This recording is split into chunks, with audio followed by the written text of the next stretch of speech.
சுமார் 4.6 பில்லியன் வருடங்களுக்கு முன்னே நம்மளுடைய சூரிய குடும்பத்தில் எக்கச்சக்கமான மோதல் அப்படின்றது தொடர்ச்சியாக ஏற்பட்டுகிட்டே இருந்திருக்கு. அதன் மூலியமாக தான் எல்லா கிரகமும் உருவாகிருக்கு. இதை பற்றி முழுமையான அறிதல் அப்படிங்கிறது மனிதர்களுக்கு இல்லை.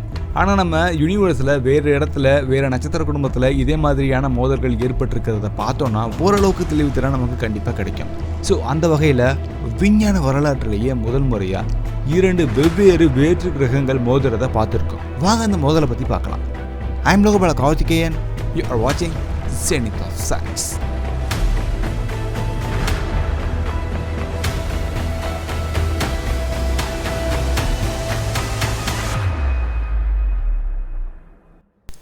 கடந்த புதன்கிழமை சரியாக சொல்லணும்னா அக்டோபர் 11ஆம் தேதி ஒரு ஸ்டேட்மெண்ட் வெளியாக இருந்திருக்கு. அதில் நம்ம வேறு ஒரு கிரக அமைப்பு பார்த்துட்ருக்கோம். நம்ம சோலார் சிஸ்டம் மாதிரியான ஒரு ஸ்டார் சிஸ்டத்தை பார்த்துட்ருக்கோம். அங்கே 2 வெவ்வேறு மிகப்பெரிய பிரம்மாண்ட கிரகங்கள் மோதிருக்கு, அதுக்கான சுவடுகள் எங்களுக்கு தெரிஞ்சிருக்கு அப்படிங்கிறத விஞ்ஞானிகள் வெளியிட்டிருக்காங்க. இது நம்ம மனித வரலாற்றிலேயே விண்வெளி விஞ்ஞான வரலாற்றிலேயே முதன் முறைன்னு சொல்லலாம். அங்கே ஏற்பட்ட மோதல் அப்படின்றது அந்த பிளானட்டை நம்ம சூப்பர் எர்த் அப்படின்னு நம்ம சொல்லலாம். நம்ம பூமி மாதிரி கொஞ்சம் பெருசாக இருக்கும் அப்படிங்கிறது தான் இதுக்கான அர்த்தம். இதில் சூப்பர் எர்த்துன்னோடனே நீங்கள் ரொம்ப பெருசாக இருக்கும், நம்ம பூமியோட கொஞ்சம் கம்பேர் பண்ணும்போது பல வழிகளில் நம்ம பூமி மாதிரி இருக்கும் அப்படிங்கிறத நீங்கள் ஏற்றுக்க வேணாம். பூமியோட அளவில் ரொம்ப பெருசாகவும் கொஞ்சம் நெப்டியூனோட மாஸ் கம்மியாகவும் இருக்கும் அப்படிங்கிறத இதுக்கான அர்த்தம். சரி, இப்போ நம்ம ஒரு சில வருடங்களுக்கு பின்னோக்கி போகலாம். டிசம்பர் 2021 விஞ்ஞானிகள் ஒரு நட்சத்திர குடும்பத்தை ரொம்ப ஈஸியாக பார்த்து இதில் கொஞ்சம் மாறுபாடுகள் ஏற்படுது அப்படிங்கிறத ஸ்டேட்மெண்ட்டில் வெளியிட்டாங்க. அந்த நட்சத்திர குடும்பத்தோட பேர் 2MASS J08152329385924. ரொம்ப பெருசாக இருக்குல்ல. ஸோ இதோடைய பேரே இதான். விஞ்ஞானிகள் இதை பார்க்கும்போது ஏதோ ஒரு கிரகணம் ஏற்படுற மாதிரியான ஒரு சிச்சுவேஷன் அங்கே ஏற்படுது அப்படிங்கிறத பார்த்துருக்காங்க. தொடர்ந்து சுமார் 500 நாட்களுக்கு அந்த கிரகணம் ஏற்படுற மாதிரியான அந்த நிகழ்வு இருக்கு இல்லையா, அதை பார்த்தாங்க. ஸோ அதுக்கு முன்னாடி விஞ்ஞானிகள் இதில் கிரகணம் ஏற்படுறதுக்கான காரணம், அதாவது இந்த வினோதமான ஒளி மாறுபாட்டுக்கான காரணம் 2 பிரம்மாண்ட கிரகங்கள் மோதி இருக்கு. இந்த மோதலின் காரணமாக அங்கே இருக்கக்கூடிய எஞ்சிய தூசிகள் தான் இந்த நட்சத்திரத்துடைய ஒளியை நமக்கு பார்க்க முடியாத அளவுக்கு மட்டப்படுத்தியிருக்கு. நம்ம பொதுவாக ஒரு கிரகம் அல்லது அதை சுற்றி இருக்கக்கூடிய பல பொருட்களை பார்க்குறோன்னா நம்ம மோஸ்ட்லி யூஸ் பண்ணுறது பார்த்தோம்னா இன்ஃப்ராரெட் அண்ட் விசிபிள் லைட்டை நம்ம அப்சர்வ் பண்ணி தான் பார்ப்போம். ஸோ இந்த 2 வழிகளையும் இதில் நம்ம ஃபாலோ பண்ணியிருக்கோம். நம்ம அப்சர்வ் பண்ண ஒரு சில வருடங்களுக்கு முன்னாடி, கிட்டத்தட்ட 2.5 ஆண்டுகளுக்கு முன்னாடி ஒரு மிகப்பெரிய மாற்றம் ஏற்பட்டிருக்கிறத இவங்க கவனிச்சிருக்காங்க. மிகப்பெரிய மோதல் அப்படிங்கிறது ஏற்பட்டிருக்கு. இந்த மோதலுக்கு அப்புறம் வேறு கிரகம் உருவாகுமா அப்படிங்கிற ஒரு மிகப்பெரிய கேள்விக்குறி இருக்கும். ஏன்னா வெவ்வேறு கிரகங்களில் இருக்கக்கூடிய பார்ட்டிகள் அப்படின்றது கண்டிப்பாக வேறு வேறையாக இருக்கும். இந்த வெவ்வேறு மெட்டீரியல்ஸ் ஒன்று சேர்ந்து 3வது ஒரு அல்லது வேறு ஒரு கிரகத்தை வினோத கிரகத்தை உருவாக்குறதுக்கு சான்ஸ் இருக்குது. பட் விஞ்ஞான உலகத்துக்கு இப்போ வரைக்கும் அதுக்கான பதில் கண்டிப்பாக தெரியல. நெதர்லாண்டை சேர்ந்த லைடன் பல்கலைக்கழகத்தை சேர்ந்த இணை பேராசிரியர் மேத்யூ கென்வர்த்தி ஒரு ஸ்டேட்மெண்ட்டை வெளியிட்டார். அதில் இந்த மாதிரியான நிகழ்வு ரொம்பவே அசாதாரணமான நிகழ்வு, எனக்கு தெரியும். ஆனால் இதே மாதிரி அடுத்து நாங்கள் எப்போ பார்ப்போம் அப்படிங்கிறது யாருக்குமே தெரியாது. இதுக்கு முன்னாடி நாங்கள் பார்த்ததே இல்லை. இதை நம்ம பார்க்குறதன் மூலியமாக நம்ம சொந்த சூரிய கிரகத்துடைய பாஸ்ட்டை நம்மளால் படிக்க முடியும். கிரகங்கள் மோதுது, இந்த மோதலின் காரணமாக தான் அந்த கிரகங்கள் ரொம்ப வலுப்படுது. இந்த வலுப்படக்கூடிய அந்த நிகழ்வை நம்ம பின்னோக்கி பார்க்குறதுக்கு ரொம்பவே காலதாமதம் ஏற்படும். ஏன்னா நம்ம டைம் மிஷின்லாம் இப்போதைக்கு நம்ம கண்டுபிடிக்க முடியாது இல்லையா. ஸோ நமக்கு காலதாமதம் ஏற்படலாம்.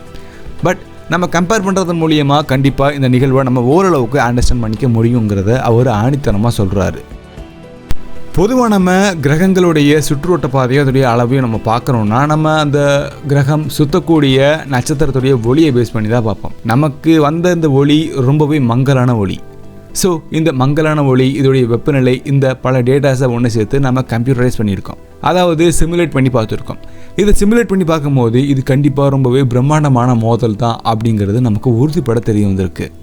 சரியாக மோதலுக்கு 3 வருஷத்துக்கு அப்புறம் அதை சுற்றி இருக்கக்கூடிய டஸ்ட் அப்படின்றது ரொம்ப அதிகமாக இருக்குது. ஏன்னா நீங்கள் யோசிச்சு பாருங்களேன், 2 கிரகம் இருக்குது, 2 கிரகமும் மோதிக்குது. அப்படி மோதும்போது அங்கே எஞ்சி இருக்கக்கூடிய பகுதிகள் வேறு வழி இல்லை, அங்கே இருக்கக்கூடிய நட்சத்திரத்துடைய ஈர்ப்பு விசையினால் அந்த நட்சத்திரத்தை சுற்றி தான் வந்தாகணும். ஸோ அந்த நிகழ்வை தான் நம்ம பார்த்துருக்கோம்.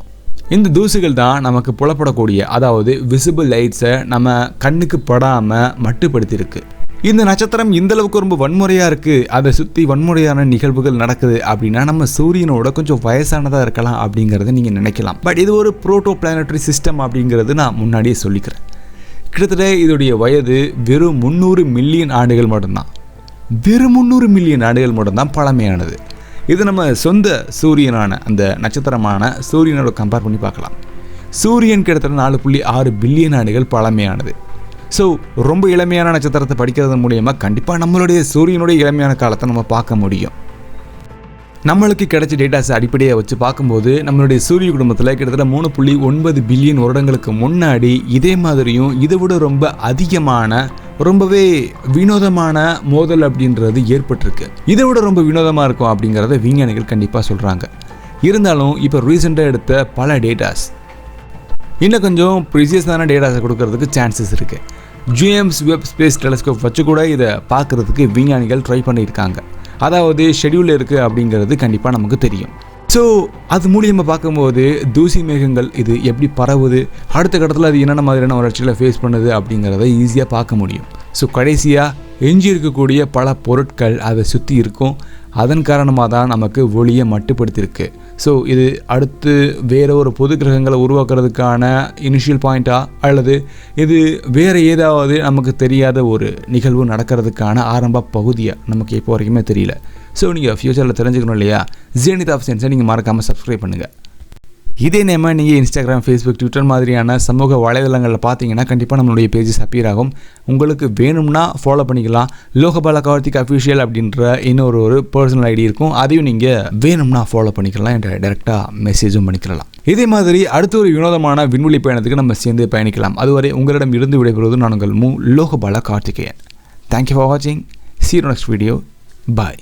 மரம் வளர்ப்போம், வரும் கால சந்ததிகளை காப்போம்.